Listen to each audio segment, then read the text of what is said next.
Pertama, pengertian sel. Sel merupakan unit struktural dan fungsional terkecil dari kehidupan. Karena di dalam sel itu terjadi proses kehidupan seperti reproduksi, pertumbuhan dan perkembangan, pemanfaatan energi, respon terhadap lingkungan, homeostatis atau pengaturan tubuh, serta adaptasi terhadap lingkungan di sekitarnya.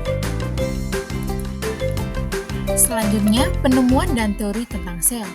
Jadi, sel pertama kali ditemukan oleh seorang ilmuwan dari Inggris bernama Robert Hooke pada tahun 1665.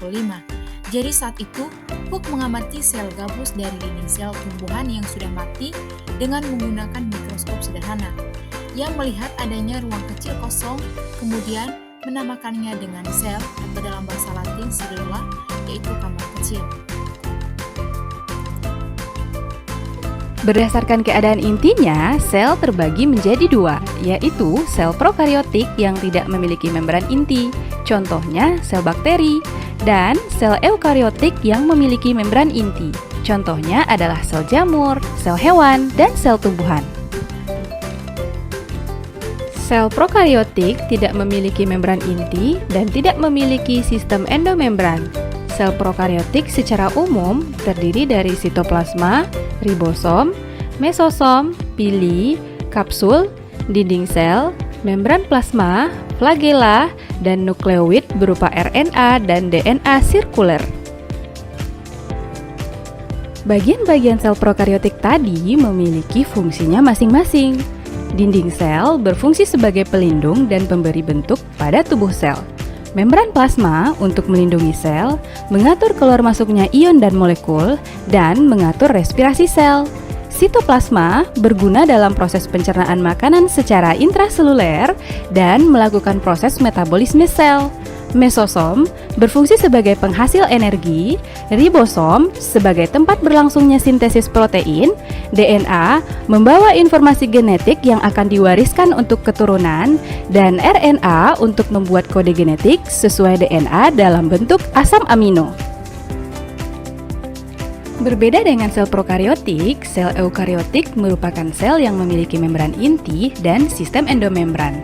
Sel eukariotik memiliki organel-organel sel yang terdiri dari dinding sel, membran plasma, sitoplasma, ribosom, lisosom, sentrosom, retikulum endoplasma, mitokondria, kompleks Golgi, nukleus, dan nukleolus.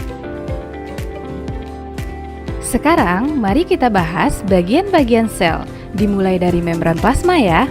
Membran plasma memiliki sifat selektif permeabel, yaitu dapat menyeleksi molekul yang masuk ke dalam sel. Membran plasma tersusun atas lipid, protein, dan karbohidrat. Pada membran plasma terdapat fosfolipid bilayer. Fosfolipid terdiri dari lapisan fosfat pada kepala dan lipid pada ekor, berbentuk rangkap dan bersifat fluid atau dapat berubah-ubah bentuk dan posisi. Fosfolipid bilayer terdiri dari dua daerah, yaitu hidrofilik yang merupakan bagian kepala yang suka air dan hidrofobik bagian ekor yang tidak suka air. Selain lapisan fosfolipid, pada membran plasma juga terdapat lapisan protein yang terdiri dari protein integral yang merupakan protein yang terdapat di kedua lapisan fosfolipid dan berfungsi sebagai corong masuknya molekul dari luar sel. Protein perifer merupakan protein yang hanya terdapat pada satu lapisan fosfolipid saja.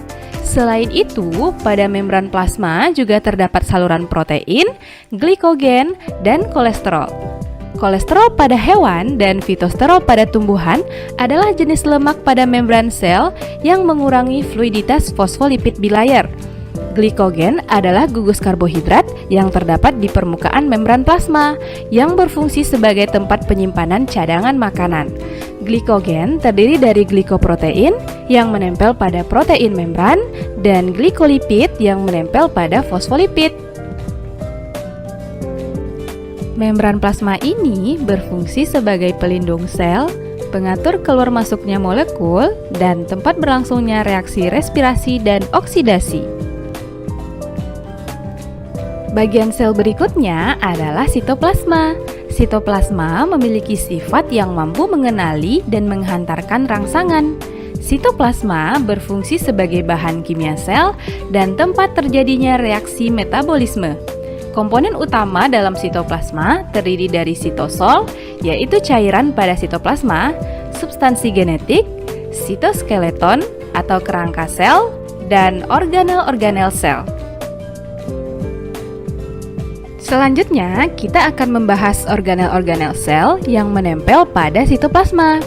Organel pertama adalah nukleus atau inti sel. Nukleus terdiri dari membran inti, nukleoplasma, nukleolus, dan kromatin. Membran inti adalah lapisan terluar inti sel yang terdapat pada organisme eukariotik. Membran inti memiliki pori-pori yang kecil yang berfungsi sebagai tempat keluar masuknya zat dan melindungi kromosom agar tidak bercampur dengan molekul besar dari sitoplasma. Nukleoplasma adalah cairan yang terdapat dalam inti sel. Nukleolus adalah anak inti sel yang berfungsi sebagai tempat sintesis RNA. Kromatin adalah bagian inti sel yang menjadi tempat kromosom.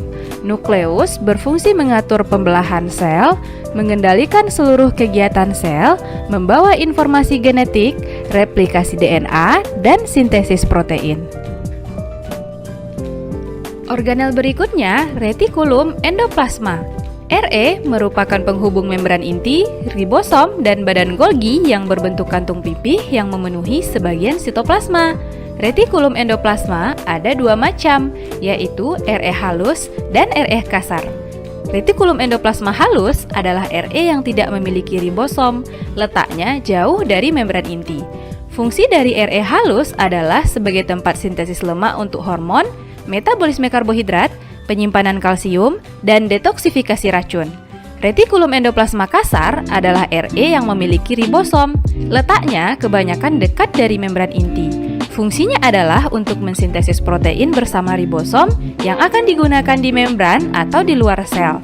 Jadi, secara umum, fungsi RE adalah menyintesis lemak dan kolesterol sebagai alat transportasi antar molekul, menetralkan racun, dan menampung protein yang disintesis oleh ribosom yang terdapat di RE kasar. Selanjutnya, ribosom. Ribosom merupakan unit gabungan protein dengan RNA. Ribosom tersebar bebas di sitoplasma, dan ada yang menempel di permukaan RE, yaitu RE kasar. Ribosom berfungsi menyintesis protein yang berguna untuk kegiatan metabolisme sel. RE kasar. Retikulum endoplasma halus adalah RE yang tidak memiliki ribosom, letaknya jauh dari membran inti. Fungsi dari RE halus adalah sebagai tempat sintesis lemak untuk hormon, metabolisme karbohidrat, penyimpanan kalsium, dan detoksifikasi racun. Retikulum endoplasma kasar adalah RE yang memiliki ribosom, letaknya kebanyakan dekat dari membran inti. Fungsinya adalah untuk mensintesis protein bersama ribosom yang akan digunakan di membran atau di luar sel. Jadi, secara umum, fungsi RE adalah menyintesis lemak dan kolesterol sebagai alat transportasi antar molekul, menetralkan racun, dan menampung protein yang disintesis oleh ribosom yang terdapat di RE kasar. Selanjutnya, ribosom. Ribosom merupakan unit gabungan protein dengan RNA. Ribosom tersebar bebas di sitoplasma, dan ada yang menempel di permukaan RE, yaitu RE kasar. Ribosom berfungsi menyintesis protein yang berguna untuk kegiatan metabolisme sel. Kompleks Golgi atau badan Golgi. Kompleks Golgi merupakan kumpulan ruang, gelembung kecil, dan kantong kecil yang bertumpuk-tumpuk. Kompleks Golgi berfungsi menjalankan sistem sekresi, membentuk membran plasma sebagai tempat sintesis polisakarida, dan membentuk akrosom. Organel terakhir adalah mitokondria, terdiri dari membran luar, membran dalam yang berfungsi untuk melangsungkan rantai respirasi yang menghasilkan ATP, krista, berguna untuk memperluas permukaan membran untuk menyerap oksigen, matriks, berfungsi sebagai tempat oksidasi asam lemak, mitokondria atau the powerhouse of cell, merupakan penghasil energi dan tempat berlangsungnya respirasi sel. Nah, teman-teman, itulah organel pada sel eukariotik.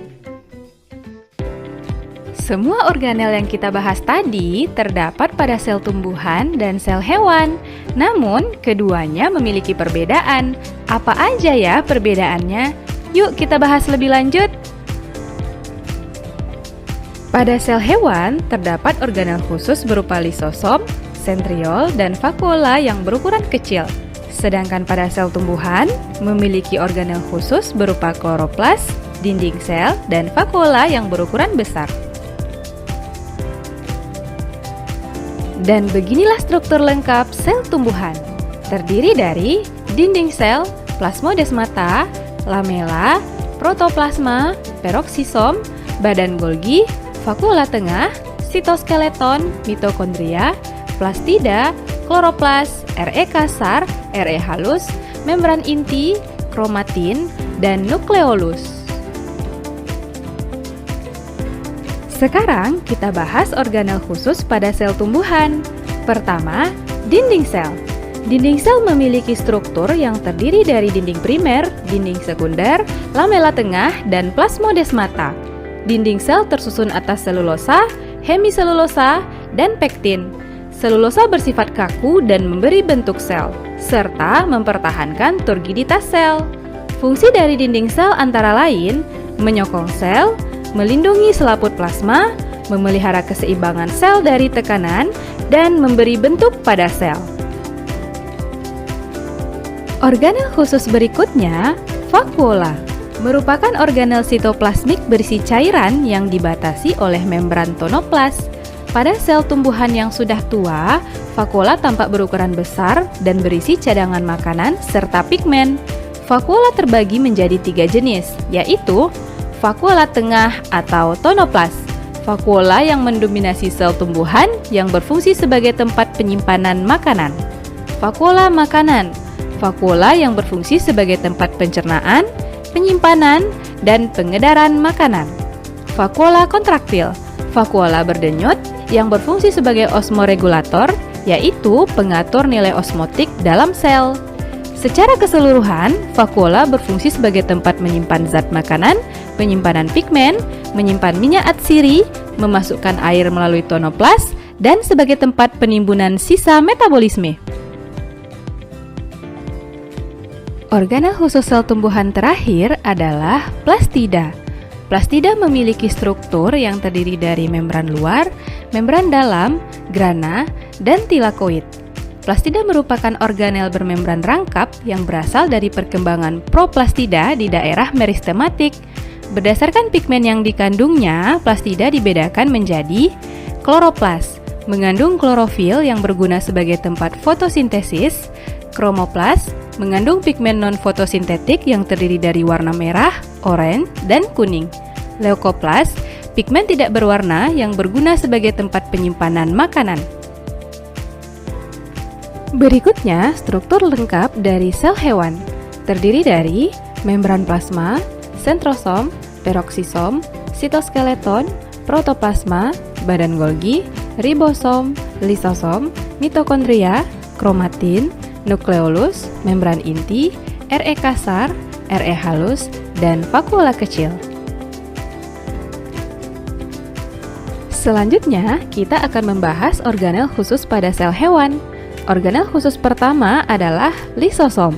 Lisosom merupakan kantong membran yang berisi enzim pencernaan berupa protease, lipase, nuklease, dan fosfatasa.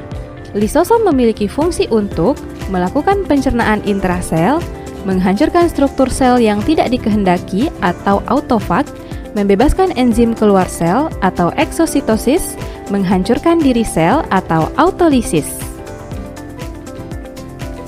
Dan organel khusus kedua adalah sentriol. Sentriol memiliki struktur berbentuk bintang yang berfungsi dalam pembelahan sel baik secara mitosis maupun meiosis. Pada sel hewan juga terdapat sentrosom yang terdiri dari 2 sentriol yang juga berperan dalam pembelahan sel. Nah, sampai di sini teman-teman bisa paham ya?